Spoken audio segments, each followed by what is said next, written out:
Welcome back, Questers. I got another D&D adventure to share with you today. This one takes place for my home game, and there are 4 players you need to be aware of. There is Oric, the dwarf fighter. There is Gareth, the human cleric who sometimes breathes fire. Why? We don't freaking know yet. We have Kana, the Triton druid, and we have Dash, the halfling bard, also played by my wife. And everyone is level 2 at this point. Now, here is some background information for those who haven't been keeping up with the past stories so you can fully enjoy this story. So first of all, there's this team called Team Justice, and they're a spoof off of Team Rocket. It's Gideon and Seraphina. They're 2 gnome brother and sisters, and they're paladins. And they have a talking beaver called Bucky. It's fantastic. Next, there's this guy named Gerald. Okay, Gerald and Gareth do not like each other. Why? Because Gareth stabbed Gerald twice through the heart, killing him, but don't worry, they revived him both times. Gerald is now held captive at the group's home base because, well, Gerald tried to start up a cult and take everything away from the players, and that just didn't work. We have a guardian tree called Oakendew, who absolutely hates the party as well. Why? Because in a past adventure, the party went, you know what? We like this talking tree. Let's uproot this tree and bring it back to our home base. And so it's a tourist attraction. That's the whole story. And lastly, there's this dwarf family called the Lockensfields. They're Amish, and they have a giant-sized dwarf toddler. Why is that important? You'll see as the story goes on. Now, some of you might be thinking right now, Dookie, you seem a little agitated right now. Yeah, I am. I spent an hour and a half talking to the IRS, not really even talking. I was on hold for most of the time because they sent over a letter saying, hey, something was wrong with your tax return. You still owe $1,500. And we're like, no, we freaking don't. I call them and they say, this is the problem. And I'm like, great. Okay, go ahead and fix the problem. It took an hour and a half for them to change my wife's last name on the tax return. And that wasn't even the problem. And now I gotta wait 30 days to fix the actual problem to see if we pay or we don't pay the $1,500 at this point. I'm gonna take all of my aggression out on this story, so buckle up. Now, just like how I stated before, everyone is now level 2. So we sat around the table and I told them to describe how they got their new powers. What did they do that allowed them to get these new abilities? And so Kana, the druid, says, well, I had this dream, and in this dream, I was frolicking through the fields with all these different animals, and I felt so connected with them that I feel like I could turn into them. I can be them. The players then ask if that's true and to see if Kana can actually turn into animals, which she does. And then I asked her, what does her transformation look like when she turns into animals? I can't remember the book series, but I guess there's this book series out there that shows the way someone will turn into an animal, and it just kind of looks weird. The best way I could describe it is early CGI when someone would turn into an animal. They have that like weird face for a second and all that CGI-ness, and then they turn into the animal. Yeah, that's exactly how Kana turns into the animals, and it's wonderful. And the first animal Kana ever turns into is a cow. And my players ask, can she talk in wild shape? I look at the player's handbook. It says, yes, you can. And so I say, Kana, what do you say? And in cow form, this is what Kana's first words are as a cow. Moo? She says moo with a question mark, and the characters are all actually confused if she can talk in wild shape. Does she say anything else in cow form? Nope. We just move on. Next up is Oric, and he describes how he gets his tactical mind and his action surge as a fighter by stating, when I was lost in the fog and I was swinging away at things and couldn't hit things, I realized that being lost in the fog wasn't good, and I had to step it up, and I had to make an extra attack because I was in the fog. And then when I was realizing that I wasn't succeeding on certain things in the fog, I decided that I needed to use my senses in the fog and gain tactical mind to be able to add a D10 to things because the fog. Gareth is still here and he can heal more. How can he heal more? Well, he was practicing it on Gerald. The man literally said, well, I can heal better now, thanks to Gerald. You were repeatedly kicking me in the face. Yes, but I healed you after kicking you in the face. Listen, once I get out of this wheelchair, I'm gonna kick your butt. But you can't, so take this. You son of a... You know, these two are just having a grand old time hating each other, and then Dash pipes in and says, you know, why don't you two just kiss and make up already? I mean, $20 is $20. Speaking of Dash, Dash realized that they can cast spells as a bard. And they had no spells prepared as level 1. That's why Dash only used daggers and bardic inspiration all through level 1. Why? Because my wife didn't realize that you had to manually put in the spells you wanted. And so she was level 2 at this point, being like, hey, when do I get spells? You should already have spells. But I don't. Did you pick which spells you wanted? No. So Dash can now cast spells. Which is hilarious because Dash chose a spell called Thunderwave, and Kana also had that same spell. So they were like, oh my gosh, what if we do Thunderwave at the same time? All right, sure. Why do you guys want to do that? Shut up. So Dash and Kana both cast Thunderwave, and I say, hey, let me just roll to see if something comedic happens. I roll a 17, and I go, yes, something comedic happens. You see King Rufus, who is their point of contact, and he lives in a castle that's barely built, okay? He owns 3 walls. That's all he can claim as his. As they look over at King Rufus's 3 walls, one of the walls crumbles down, and you see King Rufus.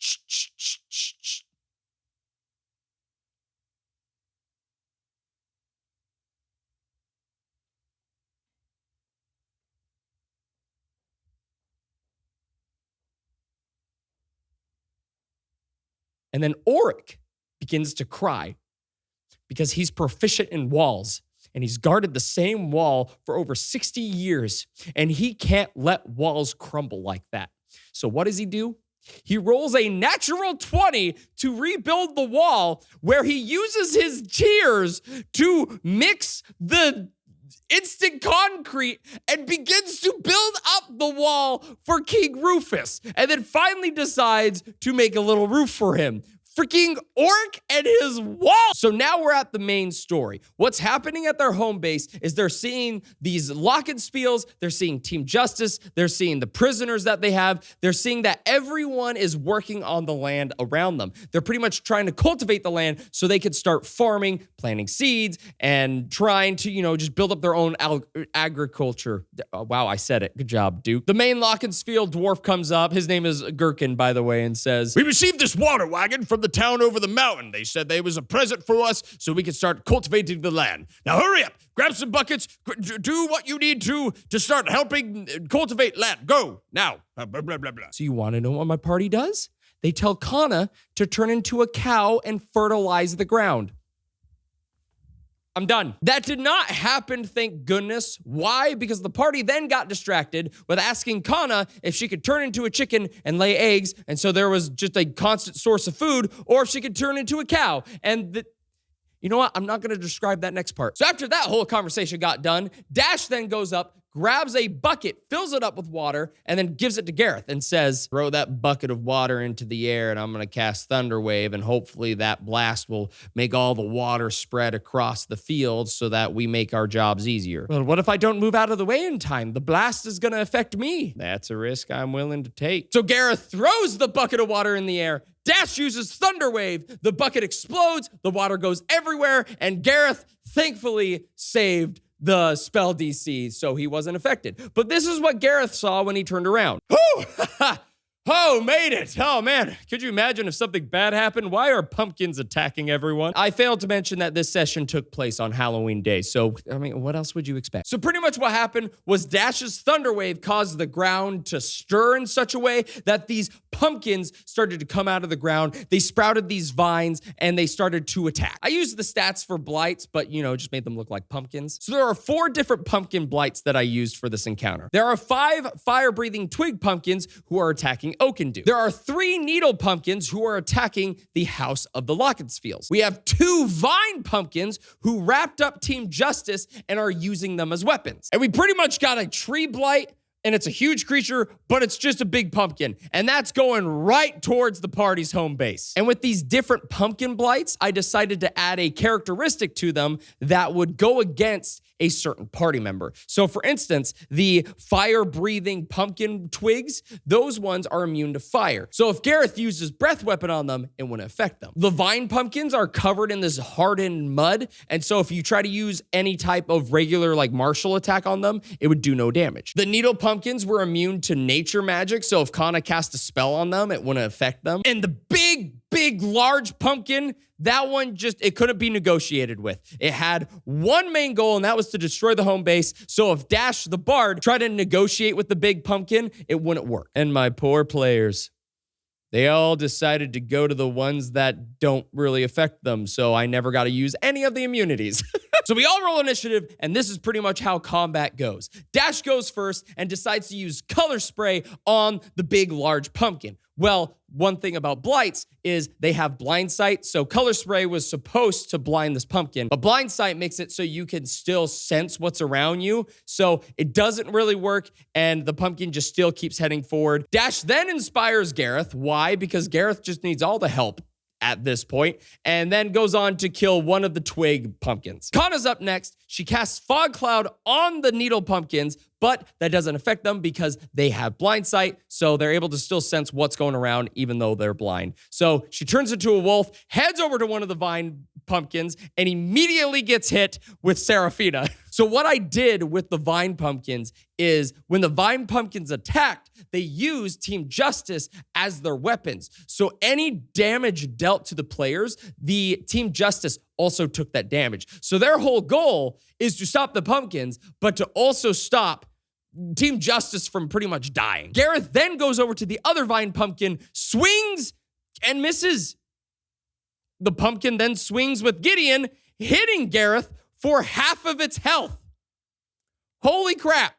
Gideon and Gareth are almost dead after one hit. So after realizing that, Kanna and Gareth at the same time look at each other and say, let's run. And they just run away from the pumpkins. But not before one of the pumpkins swings around with Gideon and smacks Gareth on the back of the head, taking out more of his hit points. Great. They're even closer to dying. And at this point, I was like, man, do you guys just hate Team Justice that much? Do you not even want to be around them? And then I realized if the players aren't getting hit, that means Team Justice isn't getting hit. So Team Justice is technically safe from losing any hit points if they're not in combat. And I didn't think about that. So I gotta hand it to my players for that one. That was a very smart move. As they're running away, Kanna heals Gareth back to full health. Kanna rolled really well for that healing spell. You know who didn't roll well? Gareth. He decided to use a guiding bolt on one of the twig pumpkins that were attacking Oakendew. Well, here's the thing. He hit, but out of the 4 D6s that he rolled, 3 of them were 1s. I think the other one was like a 2 or something. Oh, and speaking of Oakendew, so Oakendew is surrounded by these fire-breathing pumpkins, and they are constantly just breathing fire on Oakendew, trying to light him on fire and trying to take him out, right? Well, Oakendew just could not be bothered. Why? Because every time I rolled for Oakendew for the save, it would either be he succeeded and they barely dealt any damage to Oakendew, or he failed, but then the damage dealt to Oakendew was like minimal damage. So Oakendew at this point is just like building up a root wall around him.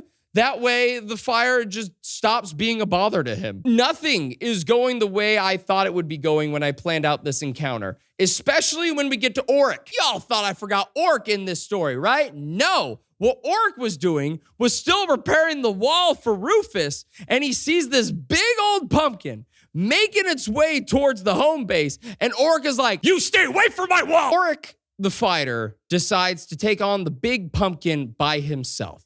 Now, this is a challenge rating 7 creature. It has over 100 health, and the fighter decides to take it on its own. And you know what? He freaking did it. Well, first round, he runs up and he throws his hand axe at this pumpkin. Well, he rolls a natural 1 and the hand axe lands in front of the pumpkin. And for just, some comedic relief, I decided to let the pumpkin grab onto the hand axe and carve eye holes and a mouth into itself so it looked like a jack-o'-lantern. And then I was like, then it carves angry eyebrows on. And everyone was like, oh! And what I didn't expect is Oric jumping inside of the mouth of this pumpkin. Dude, what do you plan on doing? I want to ratatouille it. What? I want to ratatouille it. So Oric's plan is he wants to get on top of the pumpkin and try to control it like how the mouse controls the human in Ratatouille. And I said, you know what? I think I have a better idea. Just stay in the pumpkin and I'm going to explain what happens. Well, instead of ratatouilleing the pumpkin, I decided that Oric was going to try to Mr. Incredible this thing. Remember that scene in The Incredibles where Mr. Incredible gets inside that big ball machine and the machine starts to like attack itself? Yeah, that's exactly what I had the pumpkin do. So every round that it got to this giant pumpkin, the giant pumpkin would attack itself and try to knock Oric out. Well, guess what? It was successful on knocking Oric out every single time, but on its last attack. So every time Oric got kicked out, Oric would then just stand back up, walk back 10 feet, and then long jump back into the mouth of the jack-o'-lantern at this point because he could. So while the party is fighting all of these other blights, what we're seeing in the background is Oric fighting this giant jack-o'-lantern.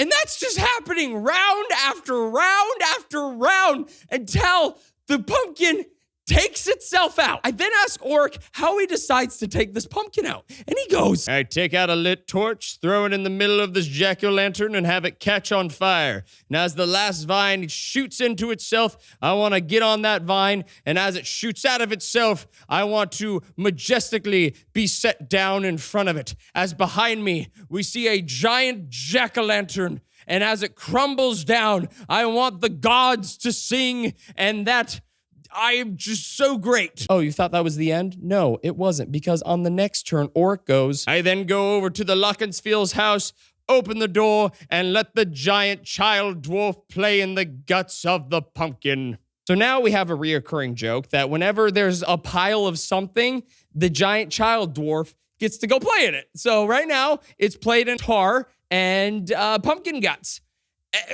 So now let's jump over to Dash and Kana. Dash and Kana have teamed up and they're trying to take out the needle pumpkins. Dash decides to attack with his daggers and rolls a natural 20. He rolls 16 points of damage to these needle pumpkins. Now you may be wondering, holy crap, how is he able to roll that high? Well, I have a rule in my game and I took it from DC 20 where if you beat something like a DC or an AC by any increment of 5, you get an extra reward. And so my rule, each increment of 5 that you beat the DC by, you add an extra 1d4 to your attack roll. So since you rolled a natural 20, added her modifiers, Dash was able to add 2d4 to his attack roll because he beat the AC by increments of 5 2 times. So I say, how do you want to take out this pumpkin? I want to cut off their kneecaps and then take their kneecaps and make a soup out of it.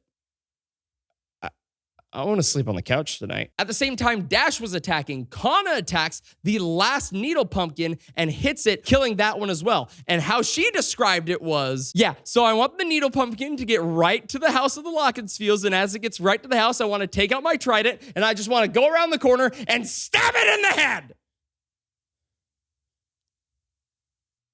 Why are the women at this table so violent? Now, after taking out the needle pumpkins, I realized I forgot a major encounter. And so I looked at my party and I said, hey, I forgot something. Are you guys okay if I bring it up right now? And the party was like, yeah, sure, why not? What is it? You see Bucky, the talking beaver wrapped in vines, being dragged into the forest. I take it back. I do not like this encounter. Well, that's what they first thought. Because then Gareth, out of nowhere. All right, I think this is a good time to actually start playing the game. Natural 20 to save Bucky. Once again, Gareth rolls his only natural 20 when it counts, and that is to save Bucky. He begins to run at Bucky, lightning trailing behind him. He jumps in the air, 300 style, brings down his longsword, and cuts through the vines like butter. And then Bucky gets on his shoulder and is like, oh, my hero, thank you. I'm still trying to figure out who Bucky is in this game. He had like 3 different personalities and 3 different accents throughout the entire session, but I think I'm going to try to just stick with a King Candy kind of vibe. That tree might look intimidating, but its bark is worse than its bite. I don't know. Would I like to go? Wow, all right, maybe not. Gareth then goes over to the 2 vine pumpkins that have Team Justice wrapped up, and Gareth shoots a guiding bolt and misses, and then he decides to shoot his breath weapon at kind of the base of these vine pumpkins, and they both save, and he only deals 3 points of damage to both of them. So we're back to old Gareth. Kana, unsure what her next move is gonna be, decides to ask me, so could I cast Elementalism on one of the muddy pumpkins and have all the mud come off of the pumpkin and, form a cute little mud dog? I will only allow it if it's a basset hound. So for the next 2 rounds, she does that.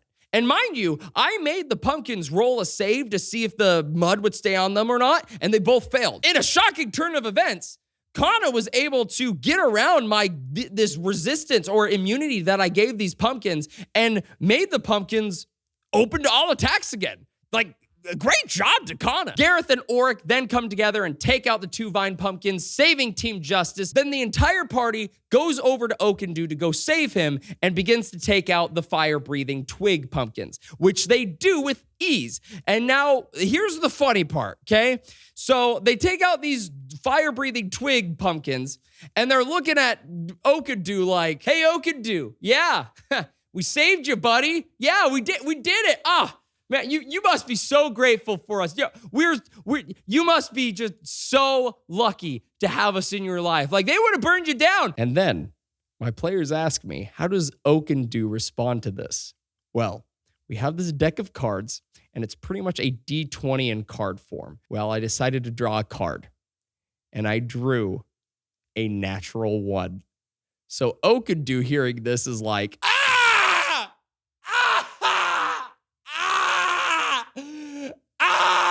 He is not happy with the party. Just everything that keeps happening to him is just not panning out. Then my party tells him, you know what? To celebrate, we're going to have a picnic under you in your honor. Yeah!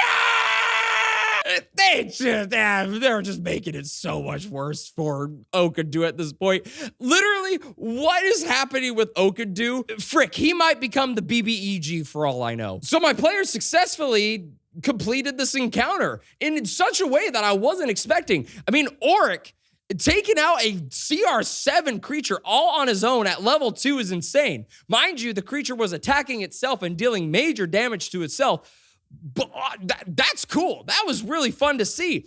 Also, Kana coming in and using elementalism to strip away the mud so that the vine pumpkins were vulnerable. Super cool. And just avoiding the attacks of the vine pumpkins in general, so that way Team Justice never got hurt after that. And the fire pumpkins just not doing anything, that sucks. So the fight is over. The players are trying to catch their breath. They're trying to figure out what's going on, what caused these pumpkins to sprout out of the ground and attack them like that. So they go and check over at the water barrel. And mind you, Gerald is attached to the water barrel because they were using Gerald as their cow to move the water barrel around. So they go and check So they start investigating this water barrel. And the first thing they try to figure out is if this water came from a river that they just cured that was poison. And they're trying to see if this was the poisoned water. Well, it wasn't. It was something totally different. And Kana rolls a 13 and she finds a note at the bottom of this wagon. And this note had some pretty big plot points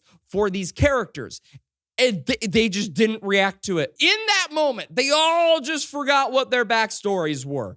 And as Kana is reading this note, a present from your neighbors across the mountain. We only provide what we deem is of best quality for our gifts. So enjoy this wagon filled with the waters shared between Shadowlight, Frostrime, and Acton. So where the water was taken from was the same place where Kana lives. And she's like, moving on.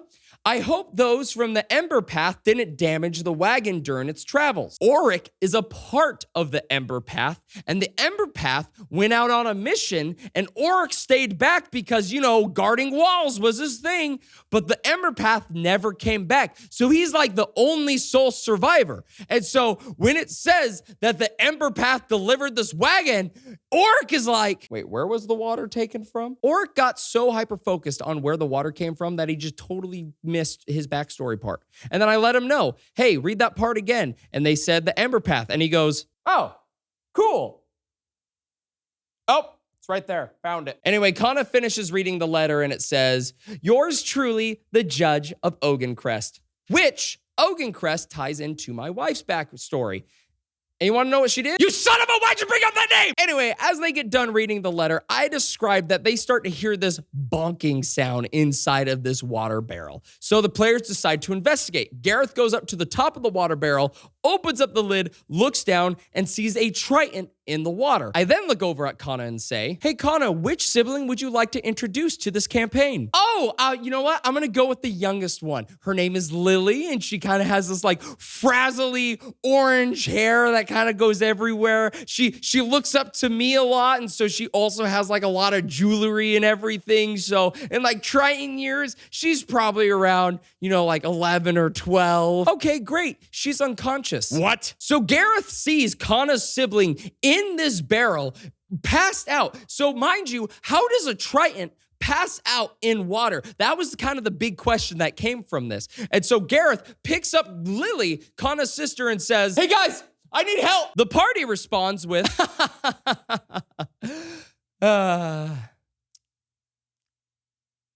oh, you're serious? Oh, crap. They all pull Lily out of the barrel and she's still breathing. They try to use some healing magic on her, but to no avail. So what they do is they just bring her over to the Lockensfields, where the Lockensfields make a bed for Lily, and Kana is just by her side until she wakes up. We then cut to the sun setting and we see Oakendew, and he's crying because everyone's having a picnic under him.